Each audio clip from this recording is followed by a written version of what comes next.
Hello, this is Mrs. Liu. Let us look at this chemistry question. 1 mole of a compound X reacts completely with 2 moles of hydrogen gas in the presence of a catalyst to form 1 mole of alkane. Which compound could be X? Okay, so do you know how many moles of hydrogen gas you need to saturate 1 double bond? Okay, so let us look at a alkene.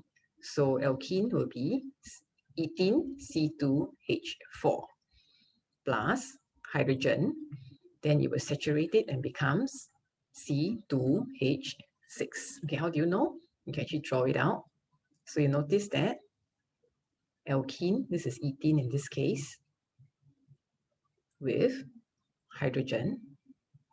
Okay, so hydrogen actually will saturate the two sides when it's added to the double bond. So 2 hydrogen atom is needed to saturate 1 double bond. 2 hydrogen atom or 1 hydrogen molecule is needed to saturate 1 double bond. So if you need to saturate 2 double bond, you will need 2 moles of hydrogen molecule or 4 moles of hydrogen atoms. Okay, so we are saturating only 1.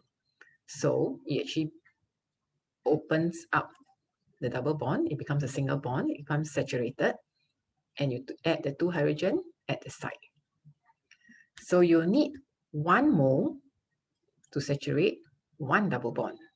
So if you're saturating, adding 2 moles of hydrogen, that means you're saturating 2 double bond, okay? So you'll need a compound with 2 double bond, okay? So this one has 3 double bond, so it's not correct. This one is 2 double bond, it's correct. This one has 1 double bond, so it's not correct. This one has 2 double bond, but the question wants an alkane.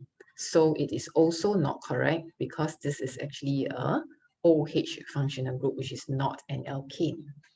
Hence, the answer is B. Thank you for joining me. Remember, you are a miracle.